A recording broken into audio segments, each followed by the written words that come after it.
Media 10 news బులెటిన్ల ముందుగా headlines. Medaram Sammakka Saralamma ఆలయాన్ని పునఃప్రారంభించి భక్తులకు అంకితం చేసిన రాష్ట్ర ముఖ్యమంత్రి రేవంత్ రెడ్డి.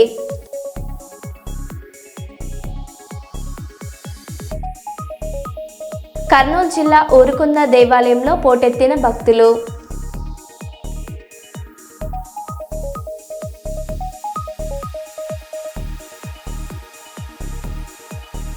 తిరుమల శ్రీవారిని దర్శించుకున్న శర్వానంద్.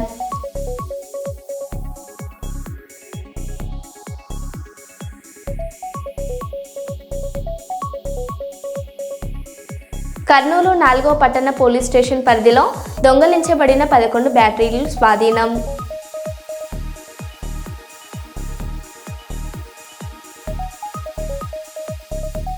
పోలవరం ప్రాజెక్టు నిర్మాణ పురోగతిని పరిశీలించేందుకు విదేశీ నిపుణుల బృందం ప్రాజెక్టు నిర్మాణ ప్రాంతానికి చేరుకుంది.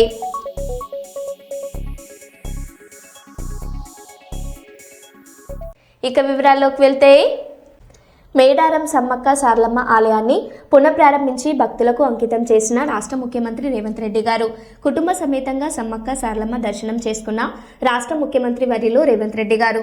ముఖ్యమంత్రి రేవంత్ రెడ్డి గారితో ఉప ముఖ్యమంత్రి బట్టి విక్రమార్క గారు, రాష్ట్ర కేబినెట్ మంత్రులు పొంగులేటి శ్రీనివాస్ రెడ్డి గారు, కొండ సురేఖ గారు, ఉత్తమ్ కుమార్ రెడ్డి గారు, పొన్నం ప్రభాకర్ గారు, కోమటిరెడ్డి వెంకటరెడ్డి గారు, జూపల్లి కృష్ణారావు గారు, అట్లూరి లక్ష్మణ్ గారు, వాకిటి శ్రీహరి గారు, వివేక్ వెంకటస్వామి గారు, ఎంపీలు, ఎమ్మెల్యేలు, చైర్మన్లు, డైరెక్టర్లు, రాష్ట్ర నాయకులు తదితరులు పాల్గొన్నారు.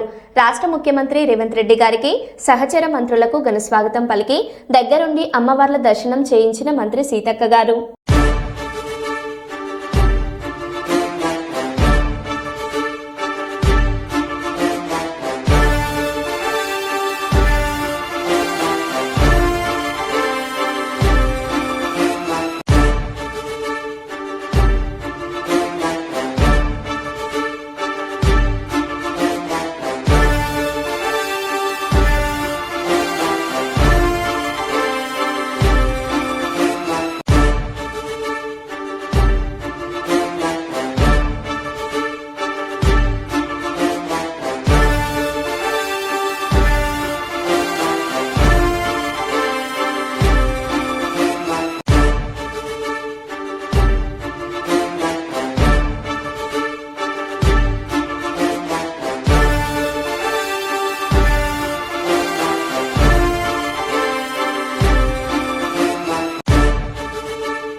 మడికొండ పోలీస్ స్టేషన్ పరిధిలో రోడ్డు ప్రమాదాల నివారణపై అవగాహన కార్యక్రమం నిర్వహించారు.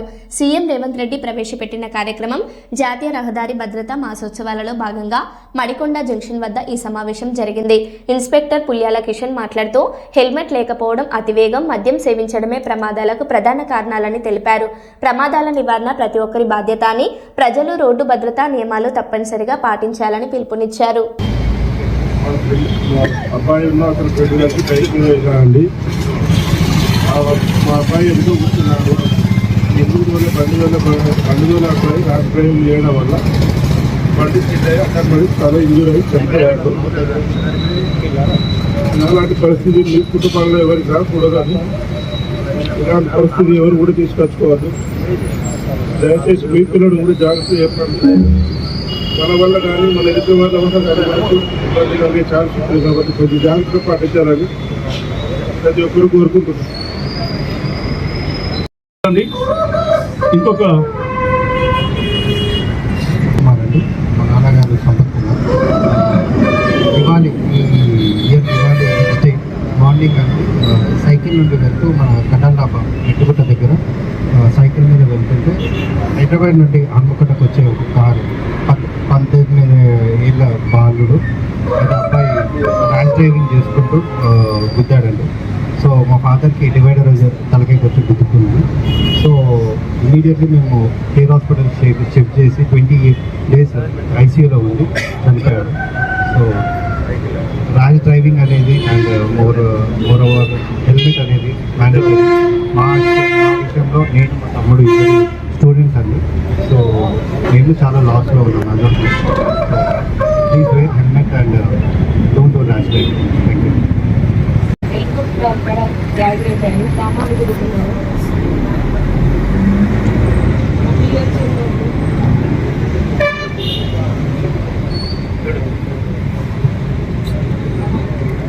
చూసిరు కదండి, చిన్న పిల్లలండి చనిపోయినా మాత్రం చనిపోయిండు. పోషించే భారం ఎంత అన్యాయంగా ఉందో మీరు ఒక్కసారి ఆలోచించండి. అమ్మకు ఎవరు సపోర్ట్ చేయాలి?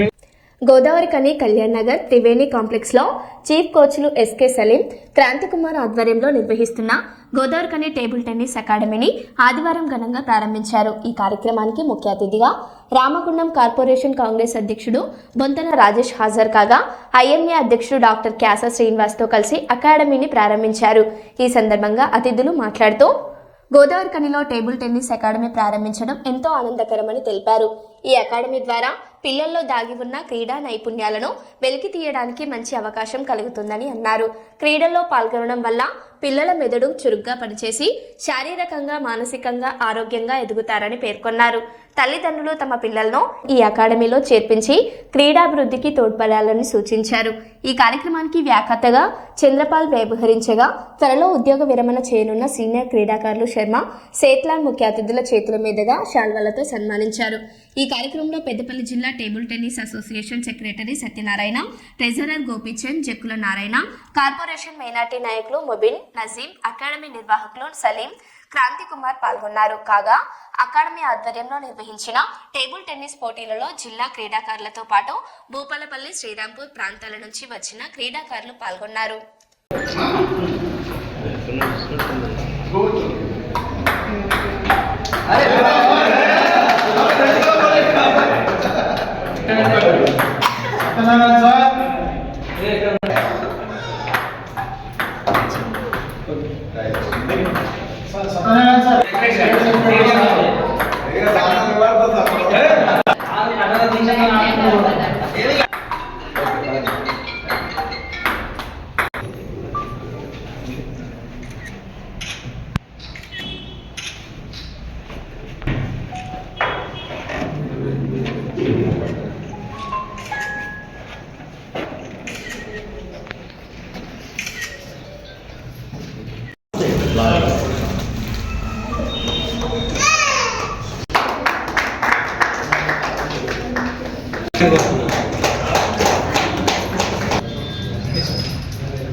అలాగే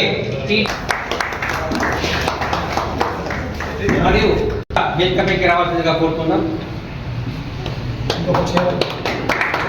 క్రీడా ప్రేమికులు శ్రీ నజీం గారిని కూడా వేదికపైకి రావాల్సిందిగా కోరుతున్నాం. సమయం తక్కువ ఉన్న కారణంగా మనమంతా అందించాల్సిందిగా కోరుతున్నాం. ఈరోజు ప్రారంభోత్సవ కార్యక్రమానికి అతిథులుగా విచ్చేసి అకాడమీ ప్రాంతంలో కానీ రాష్ట్ర స్థాయిలో కానీ పార్టిసిపేట్ చేసినప్పుడు గోదావరి కాలం నుంచి ప్రాతినిధ్యం లేదనే ఆవేదనతో అసలు ఇక్కడ టీటీకి సేవ చేయాలనే ముఖ్యంగా ఎమ్మెల్యే గారు వస్తే బాగుండే. ఖచ్చితంగా సోదరుడు నారాయణ చెప్పినట్టు ఈ అద్దె రూమే కాకుండా సింగరేణి యజమానితో మాట్లాడి ఎక్కడైనా ప్లేస్ ఉంటే మీరు చూసుకోండి.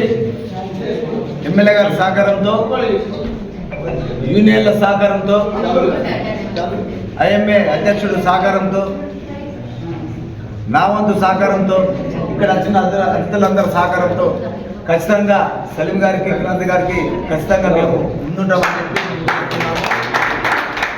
ఖచ్చితంగా రాజ్ ఠాకూర్ 2009 ఆయన షాప్ చైర్మన్. స్పోర్ట్స్ అంటే ఆయన చాలా ఇష్టం. ఇటువంటి క్రీడలను ప్రోత్సహించినందుకు చాలా ముందుంటాడు ఎమ్మెల్యే గారు. ఎమ్మెల్యే గారి దృష్టికి ఖచ్చితంగా ఒక అధ్యక్షుడిగా నేను తీసుకెళ్తాను. అలాగే నా సోదరులు ఇద్దరు మోబీను, మా అజ్మతులు కూడా ఉన్నారు. క్రాంతి గారు, ఈ అకాడమీకి సంబంధించిన సత్యనారాయణ, గోపన్న అందరూ కలిసి వస్తే ఎమ్మెల్యే గారితో మాట్లాడి ఖచ్చితంగా మీకు ఏదైనా సాయం చేస్తారని మేము ముందుంటామని చెప్పి ఈ యొక్క కార్యక్రమాన్ని నన్ను ఆహ్వానించినందుకు ప్రత్యేకంగా క్రీడాకారులకు, ఇక దీన్ని కార్యక్రమం చేపట్టిన శ్రీకాంత్ పుల్లు, సలీం భాయ్కి ప్రత్యేకంగా ధన్యవాదాలు చెప్తూ, మామూలుగా ఆడడము ఏదో టైర్ కావడం కాకుండా మానసిక ఉల్లాసం దొరుకుతుంది. దానికి వేరే గేమ్స్ అంటే దెబ్బలు తాకుతాయి. టీటీ అనేది దాదాపు 99% ఏ దెబ్బలు తాకుతాయి. ఎంత ఇబ్బంది ఉన్నా కానీ మనం సింగిల్ అయినా ఆడతాం కాబట్టి ప్రాబ్లం ఉండదు. ఇంకోటి మైండ్ షార్ప్నెస్ పెరగాలంటే ఖచ్చితంగా ఒక మైండ్ గేమ్ ఆడాలి. అడ్మిషన్ చేయాలని నేను ఫస్ట్ అడ్మిషన్ చేసేసిన అందరూ చేయాలని. ఈ మధ్యకాలంలో చాలా చెడు అలవాట్లకు బానిస అవుతారు. ఎక్కడి చదువుకోండి, ఫ్యూచర్ సెట్ అవుతుంది అని ఈ మా అవకాశం ఇచ్చిన అందరికీ చాలా ధన్యవాదాలు. ప్రాంతం కూడా ఏంటంటే నేను పుట్టి పెరిగింది ఇక్కడే కాబట్టి కొంత చెప్పాల్సిన ప్రయత్నిస్తాను. ఈ అవకాశం అందరికీ నమస్కారం. ఈ వేదికను అలంకరించిన కర్నూలు జిల్లా ఊరుకుంద ఈరన్న స్వామి దేవాలయంలో భక్తులతో కిక్కిరిసింది. ఊరుకుంద దేవాలయంలో భక్తుల తోపులాట జరిగింది. ఒక్కసారిగా భక్తులు, చిన్నారులు, మహిళలు, వృద్ధులు భయాందోళనకు గురయ్యారు. ఆదివారం అమావాస్య రద్దీ కావడంతో భక్తులు తీవ్ర ఇబ్బందులకు గురయ్యారు. దేవాలయానికి భక్తులు ఎక్కువ రావడంతో అధికారులు కంట్రోల్ చేయలేకపోయారు. దేవాలయం పడమర ద్వారం వద్ద భక్తులు బయటకు వెళ్తున్న సందర్భంలో ఎదురుగా వచ్చే భక్తుల మధ్య తోపులాట జరిగింది.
బీఆర్ఎస్ బలోపేతాన్ని ఓర్వలేక ముఖ్యమంత్రి రేవంత్ రెడ్డి అనుచిత వ్యాఖ్యలు చేస్తున్నారని రాజ్యసభ సభ్యులు వద్దిరాజు రవిచంద్ర విమర్శించారు. కొత్తగూడెం తెలంగాణ భవన్లో బీఆర్ఎస్ బాకీ కార్డులు, మున్సిపల్ ఎన్నికల స్టిక్కర్లను విడుదల చేసిన ఆయన కాంగ్రెస్ ప్రభుత్వం హామీలను నెరవేర్చడంలో విఫలమైందన్నారు. రానున్న మున్సిపల్ ఎన్నికల్లో అన్ని డివిజన్లలో బీఆర్ఎస్ విజయం ఖాయమని ధీమా వ్యక్తం చేశారు. బీఆర్ఎస్ పార్టీ 60 డివిజన్లలో జరగబోతున్నటువంటి ఎన్నిక మా జిల్లా అధ్యక్షులు రేగా కాంతారావు గారు, ఈ కాన్స్టిట్యున్సీ ఇన్ఛార్జ్ మాజీ మంత్రివర్యులు వర్మ వెంకటేశ్వరరావు గారు, ఈ కాన్స్టిట్యున్సీకి సమన్వయంగా వీరిద్దరు ఇక్కడ ఉన్నటువంటి అందరి మధ్యలో నేను వచ్చినటువంటి ఈ ఇన్ఛార్జిగా ఈ 60 డివిజన్లలో ఎలక్షన్ ఫిబ్రవరి 2వ వారంలో జరుగుతుందని తెలిసింది. ఇది అందరికీ తెలిసిన విషయమే. ఆ ఎలక్షన్స్ జరిగే 60 డివిజన్లలో మా బ్రహ్మాండమైన నాయకత్వం, యువత ముందుకొస్తుంది. ఒక్కొక్క డివిజన్లో 4-5 పోటీ పడుతున్నారు. ఖచ్చితంగా మేము యువతను ప్రోత్సహిస్తాం, కొత్త వాళ్ళని కూడా తీసుకొని ముందుకెళ్తాం.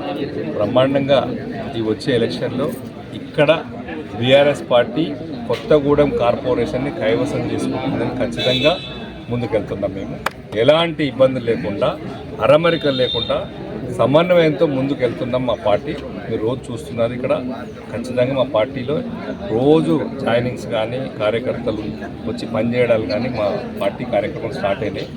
రేపటి నుంచి ప్రతి డివిజన్లలో మేము ముగ్గురం, కాంతారావు అన్న, నేను, ఇక్కడ ఉన్నటువంటి వర్మ గారు కానీ, ఇంతకుముందు ఉన్నటువంటి ఆ మేయర్ సీతాలక్ష్మి గారు, ఎక్కడెక్కడ మా ప్రజాప్రతినిధులు ముందున్నారో యాక్టివ్గా ఉండే చురుకైన కార్యకర్తలు అందరూ కూడా పక్కన ఉన్నటువంటి గ్రామ పంచాయతీ, ఇక్కడ ఎలక్షన్ లేని వాళ్ళు ఈ నియోజకవర్గాలు కానీ అన్న పక్కన ఉన్నటువంటి పిన్నపాక నుంచి కానీ అందరినీ తెచ్చుకొని ప్రతి డివిజన్ నుంచి కూడా కొంతమంది ఇన్ఛార్జ్ తీసుకొని కష్టపడతాం.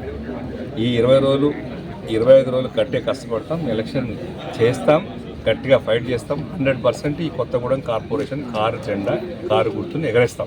ఇది ఖచ్చితంగా జరుగుతుంది. సార్, మీ కొత్తగూడెం ఇన్ఛార్జ్ ఉన్నారు కదా, ఎవరితో పొత్తు కానీ లేకపోతే ఎట్లా 5 రోజుల తర్వాత డిసైడ్ చేస్తాం. ప్రస్తుతం మా మొన్న సర్పంచ్ ఎలక్షన్లలో కూడా సిపిఎంతో పొత్తుంది ఉమ్మడి జిల్లాలో. ఆ దిశగా పోతున్నాం. ఉండే అవకాశం ఉంది కొత్తగూడెంలో కూడా. మిగతా దగ్గర కూడా సర్దుబాట్లు అవుతున్నాయి. ఇక్కడ కూడా ఉండే అవకాశం సిపిఎం పార్టీతో ఉంటుంది. ఇంకేదైనా ఉంటే కూడా మేము వెల్లడిస్తాం. దాంట్లో ఇబ్బంది ఏం లేదు. మా పార్టీతో కలిసి వచ్చేవాళ్ళు, ఎవరైనా యాక్టివ్గా ఉన్నవాళ్ళు అందరినీ తీసుకుంటాం, కలిసిపోతాం, మా కొత్తగూడెం కైవసం చేసుకుంటాం. ఎందుకంటే ఇంతకుముందు ఉన్నటువంటి కొత్తగూడెం చైర్పర్సన్ మున్సిపల్ ఎలక్షన్ జరిగింది. దాంట్లో ఉన్న 36లలో 25 గెలిచి ఎట్లయితే సాధించుకున్నామో మళ్ళీ ఇప్పుడు కూడా అదే తిరిగి గెలిపించుకునే దిశగా మా ప్రయాణం సాగుతుంది. మేడారం జాతర నిర్వహణ కోసం తీసుకున్న చర్యలను అనుసరించబోయే ప్రణాళికను ముఖ్యమంత్రి రేవంత్ రెడ్డి, మంత్రులు, రాష్ట్ర ఉన్నతాధికారులకు మ్యాప్ ద్వారా వివరించిన ములుగు ఎస్పీ సుధీర్ రామ్నాథ్ కేకన్.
మేడారంలోని హరిత హోటల్లో మంత్రి సీతక్క మీడియా సమావేశం నిర్వహించారు. సమ్మక్క సార్లమ్మ గద్దెల ప్రాంగణం ప్రారంభోత్సవం, సీఎం పర్యటనను విజయవంతం చేసిన అధికార యంత్రాంగం, ప్రజలు, మహిళలకు మంత్రి కృతజ్ఞతలు తెలిపారు. మేడారంలో కేబినెట్ సమావేశం నిర్వహించి పోట్లపూర్ లిఫ్ట్ ఇరిగేషన్ స్కీమ్ ప్రకటించడం ములుగుకు గర్వకారణం అన్నారు. మండమెలిగే పండుగ నుంచి నిండు పండుగ వరకు ఇదే విధంగా వేడుకలను విజయవంతం చేయాలని పిలుపునిచ్చారు. నుంచి వస్తారు, 1-2 బస్సులు పెట్టినాం. కానీ ఇవాళ నేను మాట్లాడి పొన్నం గారితో మాట్లాడి అదనంగా ఎక్కువ బస్సులు ఇప్పటి నుంచే నడిపించేటట్టుగా తప్పకుండా బాధ్యత తీసుకుంటాం. అదేవిధంగా కొంత కాంట్రాక్టర్ల నిర్లక్ష్యంతో అక్కడెక్కడ మనం ఇచ్చిన బస్ స్టాండ్లు కొద్దిగా డిలే చేయడం జరిగింది. దాన్ని కూడా నిన్న పొన్నమన్న గారు వెళ్ళి మరి వారి మీద చర్యలను కూడా తీసుకుంటామని వార్నింగ్ ఇచ్చి రావడం జరిగింది. అది ఎక్కడి నుంచో వస్తారు కాంట్రాక్టర్లు, కొంతమంది బాధ్యత రాహిత్యంగా పనులు చేస్తూ ఉంటారు. ఇప్పుడు మనం ఇంత పెద్ద గుడి 100 కోట్ల గుడి కట్టినాం కానీ ఆయన అది ఇంకా ములుగు బస్ స్టాండ్ కట్టియలేకపోతున్నాం. వాళ్ళు కనబడరు, ఎక్కడి నుంచో వచ్చిండు సూర్యాపేట నుంచి. సరే ఆన్లైన్ టెండర్ ఎవరైనా రావచ్చు, కానీ మనకు అర్జెంట్ ఇది అని మేము 6 నెలల కింద పెడితే ఇంత నిర్లక్ష్యంగా ఆయన మనసులో ఏమున్నదో అర్థమవుతుంది. ఆ మనిషి కూడా కనపడలే మాకు ఎట్లుంటాడు. కనీసము తొందరగా కట్టేయాలని మేము ఫాస్ట్గా అన్నిటికంటే ముందు పెడితే బస్టాండ్ బస్ డిపో ఒకే వ్యక్తి బట్టి చాలా ఇబ్బందికి గురి చేస్తున్నారు. అది పద్ధతి కాదని కూడా ఈ సందర్భంగా హెచ్చరిక చేస్తున్నాం. ఖచ్చితంగా ఈ మీటింగ్ అయినాక కానీ కూడా తప్పకుండా ఈ బస్టాండ్ నిర్లక్ష్యం చేస్తున్నందుకు వారి మీద కూడా మేము చర్యలు తీసుకోవాలని ఆదేశిస్తాం. ఎక్కడ ఏ పనులలో లోపాలు జరిగినా ఎవరితోటి రాజీ పడేది లేదు. మాకు కావాల్సింది మా ప్రాంత అభివృద్ధి అంతే తప్ప వేటి కోసమో ఆశపడేటోళ్ళమైతే అటు ఇటు వాటి కోసం వీటి కోసం జంప్ అయ్యేటోళ్ళమే. కానీ నిబద్ధతతో నిజాయితీగా మన ప్రాంతం, ఈ ప్రాంతంలో పుట్టిన బిడ్డలుగా ఈ ప్రాంతం నాకు ఇచ్చినటువంటి గౌరవం, అవకాశం, ఈ ప్రాంత ప్రజలకు సేవ చేయాలని అక్కడక్కడ కొన్ని లోపాలు అధికారులు లేకుంటే చిన్న కింది స్థాయిలో లోపాలు జరిగినా తెలవంగానే వెంటనే సరి చేస్తాం. సరి కాకుండా యాక్షన్ తీసుకుంటాం, ఆ పనులు మళ్ళా చేయిస్తాం. కానీ ఎవరికి దారాదత్తము ఏది కూడా చేయనీయమని కూడా ఈ సందర్భంగా తెలియజేస్తూ సెలవు ఇస్తాం. సమ్మక్క సారలమ్మ భక్తులు అందరూ కూడా నిన్న రాత్రి 10 గంటల వరకు ఇక్కడే చలిలో ఉండి మరి సాంస్కృతిక కార్యక్రమాలు కూడా విజయవంతం చేసినందుకు కూడా వచ్చిన ప్రతి ఒక్కరికి పేరున హృదయపూర్వక నమస్కారాలు.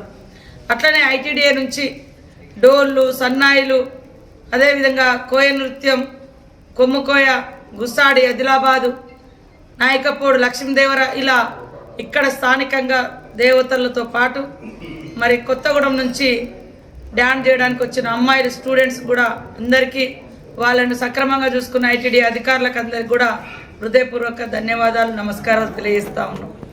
మరి 3వ ఘట్టం ఇప్పుడు మళ్ళీ మనకుంది.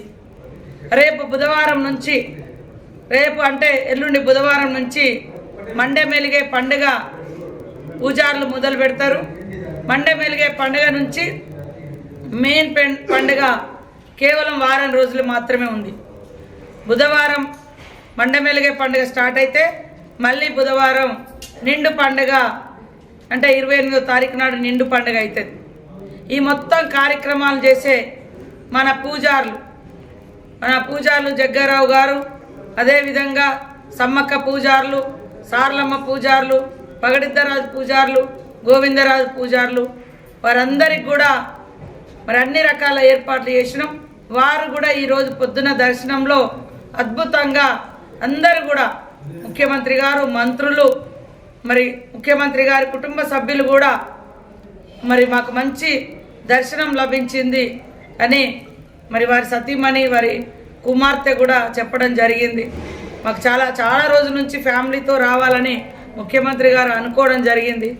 కానీ ఈరోజు చరిత్రలో నిలిచిపోయే మహాఘట్టంలో అత్యంత మహాఘట్టమైనటువంటి గుడి ఓపెనింగ్లో పాల్గొనడం చాలా సంతోషం. కాబట్టి అందరు వచ్చిన ప్రతి ఒక్కరు కూడా బాగా దర్శనమైందని చెప్పడం జరిగింది. సో ఇది మనందరికీ కూడా గర్వకారణం. రాజకీయాలకు అతీతంగా అందరినీ కూడా మేము కొంతమంది కలవగలిగినాం, కొంతమందికి కలవలేకపోయినాం కార్డ్స్ ఇవ్వడానికి. ఇది వాస్తవానికి దేవుని సన్నిధిలోకి అందరూ ఆహ్వానితులే, ఇక్కడ భక్తితో రావాల్సింది. కార్డ్స్ అనేది దేవతలు అక్కడ ఉంటారు కాబట్టి ఈ యొక్క మహాజాతరలో మహాఘట్టంలో పాల్గొనాల్సిందిగా భక్త జనాన్ని, ప్రజలందరినీ కూడా కోరుతున్నాం, స్వాగతం తెలియజేస్తాం. మరో బులెటిన్లో మళ్ళీ కలుద్దాం. Stay tune.